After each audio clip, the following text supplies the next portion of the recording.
Bonjour à tous et bienvenue sur notre chaîne. Pour ceux qui ne le savent pas encore, cela fait un certain temps que nous sommes engagés dans un projet d'élaboration d'un réseau social. Il s'agit en fait d'un défi et aujourd'hui dans cette vidéo, nous allons vous présenter le design que nous avons élaboré. Il n'est pas encore finalisé, en cours de conception, mais le stade où nous en sommes nous permet d'en faire une présentation.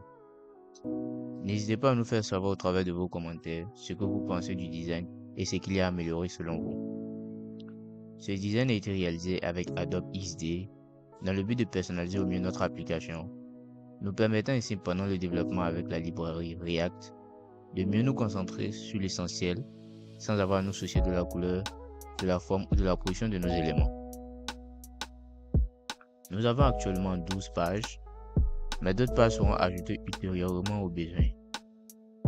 Ce n'est pas le meilleur design qui soit, je l'admets, mais il nous conviendra pour le moment. Nous sommes à l'écoute de toutes suggestions d'amélioration au travers de vos commentaires. Passons maintenant à la présentation des différentes pages de notre application. Comme vous pouvez le voir au travers du défilement, il s'agit de la page principale, la page d'accueil où nous pouvons voir nos publications. Sur cette page, au niveau de la barre de navigation tout en haut, nous avons trois éléments principaux, une barre de recherche, un bouton accueil et un bouton de connexion. Juste en dessous, il y a une barre verte pour filtrer les publications. Ensuite, s'ensuit une boîte pour le choix du type de publication. Puis nous avons les publications qui prennent place. À gauche du contenu publication, juste en dessous de la barre de navigation, une boîte présente quelques informations sur le profil, son nom, son école ainsi que la date de la dernière publication.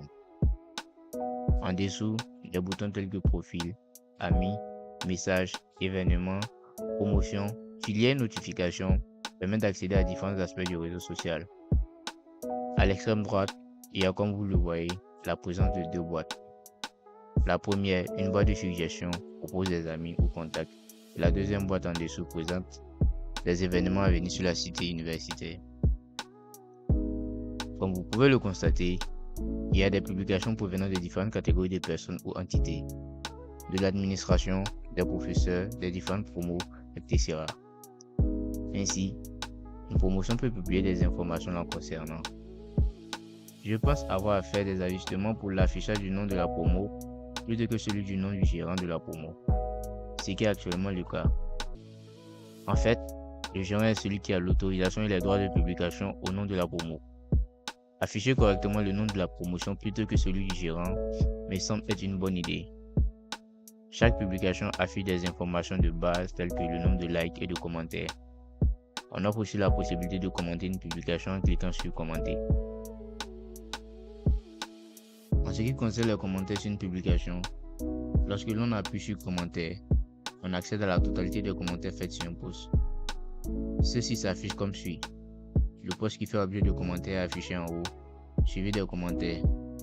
Nous avons alors le nom de la personne, sa classe, le contenu du commentaire, ainsi que le moment où le commentaire a été fait.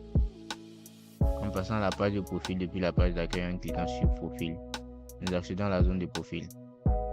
Dans l'onglet post, nous pouvons voir différents types d'informations, soit des images représentées ici par des rectangles issus des posts, via le sous-onglet images, soit en cliquant directement sous le sous-onglet post pour voir les publications elles-mêmes.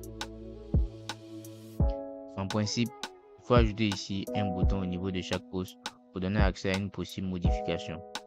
Nous avons également notre fameuse boîte qui permet de choisir le type de publication que nous souhaitons faire. La barre verte permet de naviguer dans le profil où nous pouvons voir les contacts, les services que nous suivons, les notifications ainsi que notre biographie. En cliquant sur service, nous accédons à la zone des services en lien avec le profil. Nous voyons ainsi les services gérés par le profil, quand en effet, un profil peut être amené à gérer des services.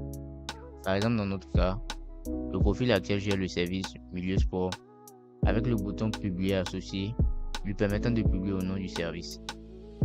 S'il n'a pas accès à des services, nous supposons au moins que la personne peut suivre des services.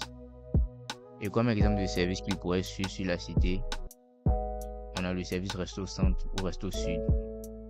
On lui offre aussi la possibilité de se désabonner à tout moment. En haut, nous avons une partie de fil pour trier les services. On peut uniquement voir les services gérés par le profil, les abonnements ou un mélange des deux au travers du bouton Tous. Lorsque nous cliquons sur le bouton Événements sur notre page, nous accédons aux événements en cours. Nous avons ici représenté quelques événements tels que la conférence avec la direction, présentant le lieu, la date et l'heure. En cliquant sur Info, nous obtenons plus d'informations sur l'événement en question. En haut, vous pouvez également constater la présence de la boîte de suggestions pour les amis ou contacts. Ici, vous aurez peut-être constaté un manque d'inspiration pour utiliser convenablement l'espace. Je pense trouver une solution mieux convenable pour la suite. En ce qui concerne la section notification, rien de spécial.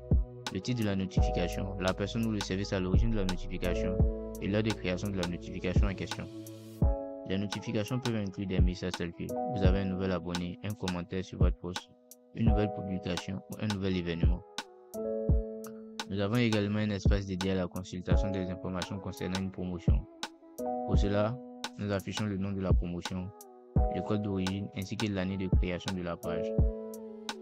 En passant à l'onglet membres, nous voyons les différents membres avec leurs postes dans la promotion, s'ils en occupent. En guise d'exemple, nous affichons les postes tels que présidente occupé par Niepatoulou, vice-présidente occupé par Nelum, etc. En cliquant sur Gérer, je peux modifier les informations dans la seule condition où je suis gérant de la promotion. Cette option n'est donc pas disponible pour une personne lambda qui souhaite consulter des informations sur la promo. Pour la gestion, je peux modifier le nom de la promo, la description ainsi que le rôle de chaque membre. Je peux également charger une photo de couverture pour la promo. Ainsi, je pense qu'au final, nous allons remplacer la partie de fond verte tout en haut par une photo de couverture. En ce qui concerne nos contacts, lorsque nous consultons notre profil en cliquant sur Contact, nos contacts s'affichent avec leur nom, leur école et la possibilité de leur envoyer un message. Aussi simple que ça. Dans l'onglet Biographie, nous avons deux sous-onglets.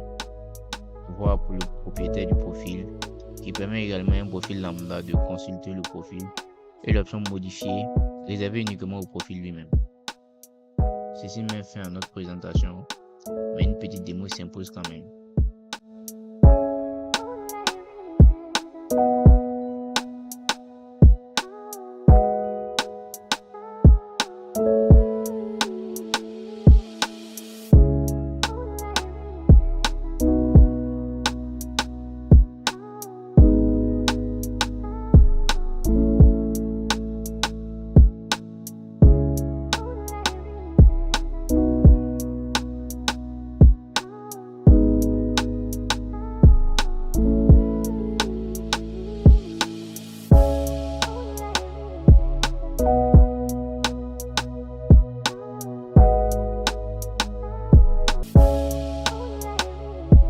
Nous sommes à la fin de notre vidéo. Nous vous remercions et de plus, si le contenu que nous produisons vous plaît, n'hésitez pas à nous soutenir en vous abonnant et en activant la cloche de notification pour ne rien rater des prochaines vidéos.